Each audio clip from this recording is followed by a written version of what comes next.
اعوذ باللہ من الشیطان الرجیم، بسم اللہ الرحمن الرحیم۔ السلام علیکم دوستو، کیسے ہیں؟ امید کرتا ہوں آپ سب خیریت سے ہوں گے۔ اللہ تعالی ہمیشہ آپ کو خوش رکھے اور غموں سے پاک اور دور رکھے۔ اچھا تو بھائیو، آج کی جو میں ویڈیو لے کر آیا ہوں آپ بھائیوں کے لیے بہت ہی زبردست ویڈیو ہے۔ یہ ان لوگوں کے لیے ہے، ان بچوں کے لیے ہے، خاص طور پہ میری یہ آج کی ویڈیو جو ہے یہ چھوٹے بچوں کے لیے ہے۔ وہ بچے جنہیں مسان کی بیماری ہو۔ مسان کیا ہوتا ہے؟ وہ بچے جو پیدائشی طور پر سوکھے پیدا ہوتے ہیں، یا مطلب پیدائشی طور پہ تو موٹے ہوتے ہیں اور بعد میں بہت زیادہ سوکھ جاتے ہیں، اور یہاں تک کہ ان کی موت واقعہ ہو جاتی ہے، یا موت واقعہ نہ بھی ہو تو اتنے پتلے اور سوکھے ہو جاتے ہیں کہ دیکھ کر خوف آتا ہے۔ ٹھیک ہے جی، مطلب بہت زیادہ سوکھ جاتے ہیں۔ یہ خوراک کی کمی کی وجہ سے بیسیکلی مرض لاحق ہوتا ہے۔ ٹھیک ہے جی، اور بھی بہت سی وجوہات ہو سکتی ہیں، مین وجہ یہی ہوتی ہے کہ خوراک کی کمی ہو۔ ٹھیک ہے، تو یہ آج کا علاج جو ہے، جو روحانی علاج ہے، خاص طور پہ ان بچوں کے لیے۔ ٹھیک ہے، اور دوسری بات یہ کہ اگر بڑے لوگ ہیں، مطلب آدمی ہے، لڑکا ہے، جن کی عمر 5-6 سال سے زیادہ اور بہت زیادہ سوکھے ہوئے ہیں، تو وہ بھی یہ عمل جو تعویذ میں آج آپ کو بتاؤں گا وہ بھی اس کو استعمال کر سکتے ہیں۔ ان کے سوکڑے کا مرض، مسان کا مرض جو ہے وہ ختم ہو جائے گا۔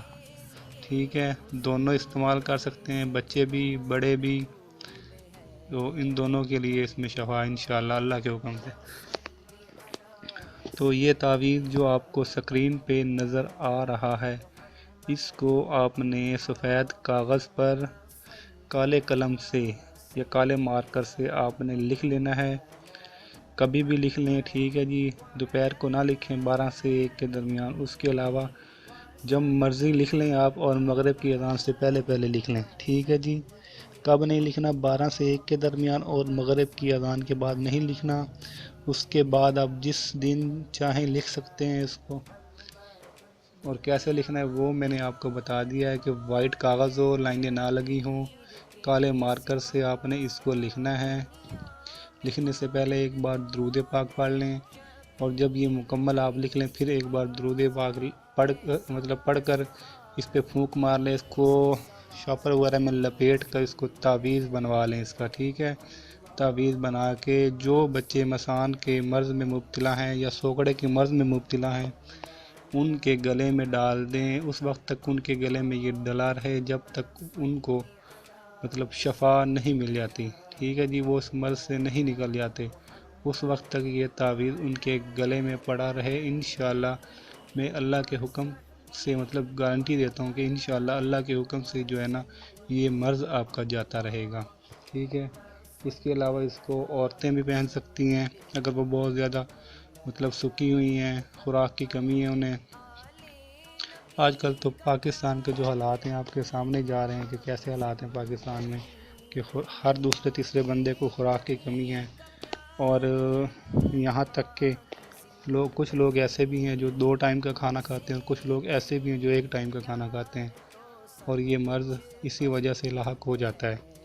ٹھیک ہے جی، تو تمام بھائیوں سے گزارش ہے جن کو یہ مرض ہے وہ اللہ تعالیٰ پہ یقین رکھ کے اس روحانی تعویذ کو گلے میں ڈالیں بنا کر، انشاءاللہ اللہ کے حکم سے یہ مرض جاتا رہے گا۔ اور دوسری بات کہ اگر وہ دوائیاں استعمال کرنا چاہیں اس کے ساتھ تو کر سکتے ہیں۔ ٹھیک ہے جی، وہ منع نہیں ہے، نہ بھی کریں گے تو انشاءاللہ 100% یہ تعویذ جو ہے اثر کرے گا۔ اور آپ بھائیوں سے گزارش ہے، جن بھائیوں نے ابھی تک میرا چینل سبسکرائب نہیں کیا وہ فوراً سے پہلے میرا چینل سبسکرائب کر لیں، اور میری ویڈیو لازمی شیئر کریں تاکہ زیادہ سے زیادہ لوگوں کو فائدہ ہو۔ میرا چینل بنانے کا مقصد ہی یہی ہے کہ زیادہ سے زیادہ بھائیوں کو میری ویڈیو سے فائدہ ہو۔ ٹھیک ہے جی، مجھے دعاؤں میں یاد رکھیے گا، اگر کوئی سوال ہو تو کمنٹ کر کے آپ پوچھ سکتے ہیں۔ اوکے، اللہ حافظ، تھینک یو سو مچ۔